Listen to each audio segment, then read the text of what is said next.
Hello everyone, I'm your host Ass and welcome to something a little more different, and I'm going to keep this short and sweet because I know you're not here for me, I know you're here for the cards. This is the first project, Yu-Gi-Oh! Based project, let's get correct here, that I've done since back in my Yu-Gi-Oh! Amino days where I helped run a small blog group that I completely forgot the name of. I think it was Arc. So to kind of get into things, this is a video that I've promised I'd make around 2 years ago, and I've finally gotten around to doing. Whatever. So I hope you guys enjoy. Without further ado, let's go. Real quick before we begin, I completely forgot to say this. Disclaimer, this deck is in no way competitive. This is considered a more casual deck, something more used to screw around with. I mean, this deck has been updated literally since 2017. To start things off properly, we'll be discussing the monsters, since they are the lifeblood of the deck, and trust me, this first one is a banger.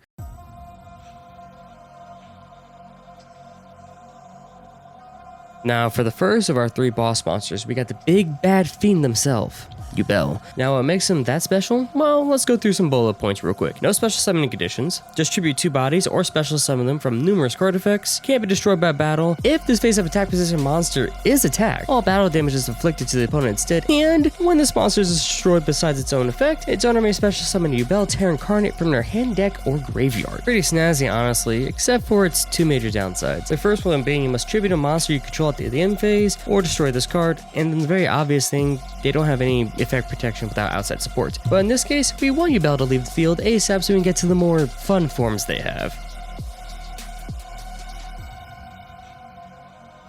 Now we got the far more superior second form, Yubel 2.0 Incarnate. We'll be running 2 for consistency, but also for the fact that this card is usually dead on arrival in your opening hand or in early game draws. I mentioned 2.0 Incarnate being superior to stock Yubel, and why is that? Well, we keep the basics like can't be destroyed by battle, and battle damage is inflicted to the opponent, but got rid of the end phase tribute trigger, and instead received the Dark Hole-like effect that doesn't affect 2.0 Incarnate, unless you somehow have 2 of them on your side of the field, and then it creates a fairly interesting interaction.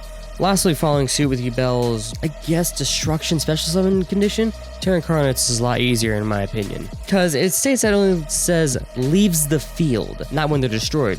You may special summon a Yubel Ultimate Nightmare from your hand or deck. Yes, we lose the graveyard condition, but we also get a far simpler condition to achieve the summon in general. Finally, before we get to the supporting cast holding this deck together, we have Yubel Ultimate Nightmare. In my opinion, it's more like a normal Nightmare compared to 2.0 Incarnate. Once again, we're running 2 copies for the exact same reasons as 2.0 Incarnate. Now, what makes this card the supposed Ultimate Nightmare? Remember the whole this card when attack deals battle damage to the opponent instead gimmick? Well, they kind of flip that. Instead, whenever this card battles, it deals damage to the opponent and it destroys that monster. Sounds like a bad nightmare, right? Until you remember that they can only be special summoned through 2.0 Incarnate and still lacks effect protection just like the other 2 forms, and that's why I didn't mention this while discussing 2.0 Incarnate. Kicking things off for our supporting cast, we have Caius the Shadow Monarch. He's honestly here for the simplicity of his effect. When his tribute summon, target a monster your opponent controls, banish it, and if said monster was a dark type, deal 1k of damage to the opponent.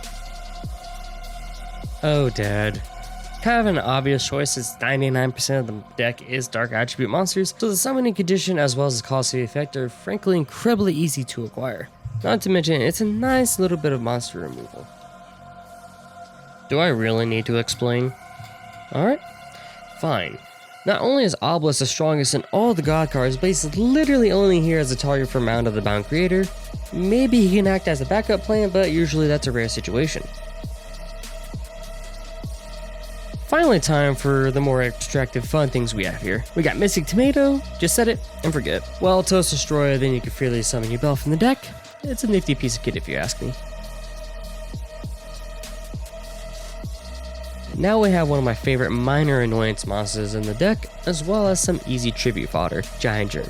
What makes this one annoying? Well, when this card is destroyed by battle and sent to the graveyard, your opponent takes 500 damage, and you can special summon any number of Giant Germs from your deck to the field in face-up attack position. Yeah, you're left in a fairly vulnerable position after the summons, but it can be used as stalling or even a small amount of burn damage.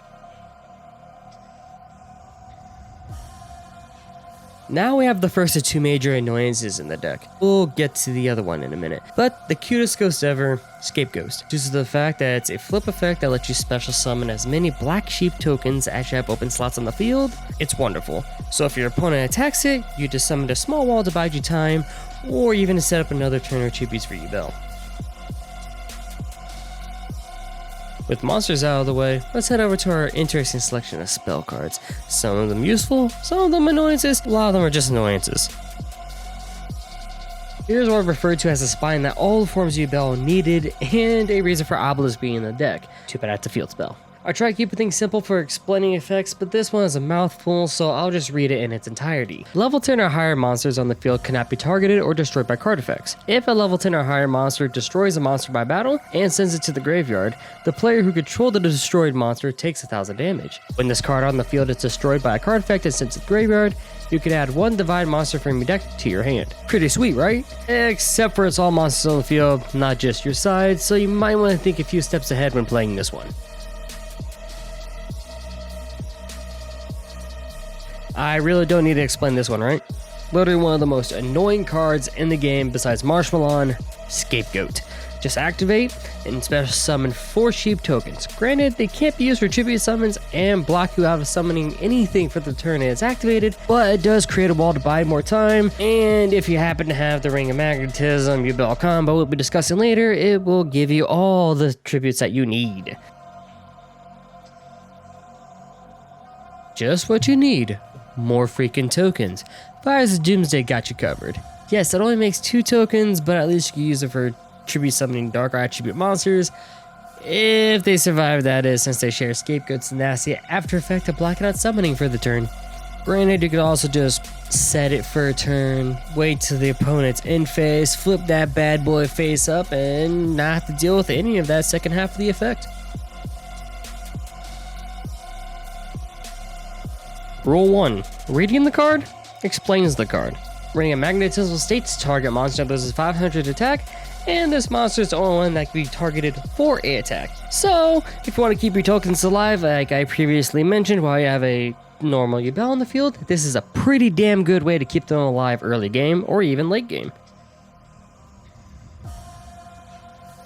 Oh, monster reincarnation.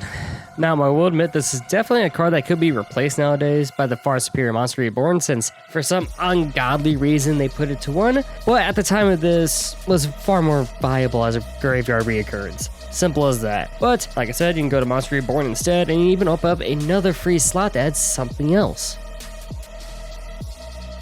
Just as simple as Ring of Magnetism. Tribute to the Doomed is pure, unadulterated monster removal. Just an ancient version. Discard 1 card, target a monster, then destroy said thing. I also use this more of a turbo destruction method to advance Yubel along their forms and actually do something to the opponent, including nowadays when Effect Negation is pretty heavily ran in most decks.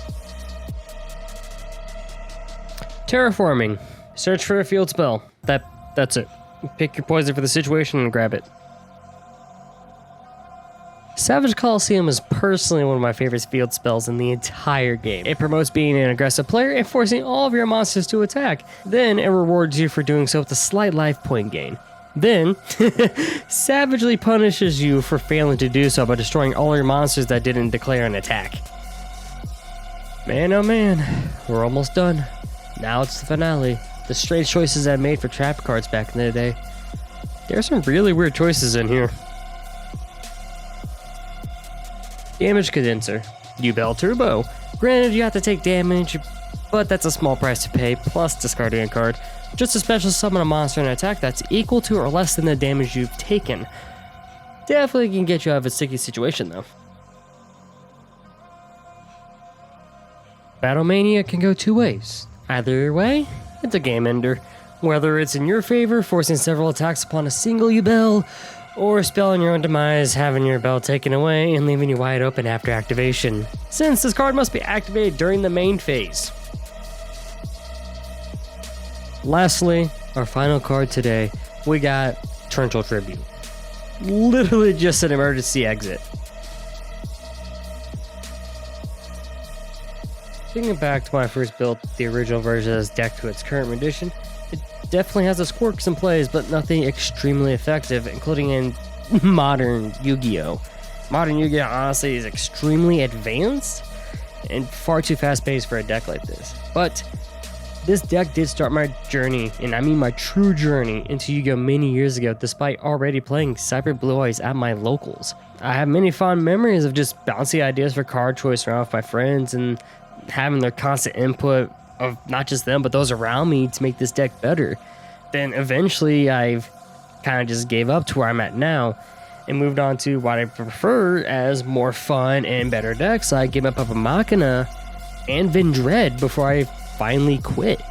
But that was almost 6 years ago now. Then another 2 years before that when I first saw Yubel in action and wanted to play the game again. But since then, I quit.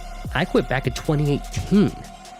I'm absolutely positive that this deck can be ripped asunder and completely rebuilt to something more efficient and more exciting to pilot. But that's not for me anymore. I quit for a multitude of reasons, some personal and some financial. Hell, I'll be damned if someone hasn't already did something crazy with this concept that isn't Yubel Synchro. Yubel Synchro is just a synchro engine. Maybe one day if I decide to return, that player will be me. Until that time comes, I'm happy with the jank I created in my free time all those years ago and wish I could do it again. Until next time, I'm your host Zast, and I'll see you all next time.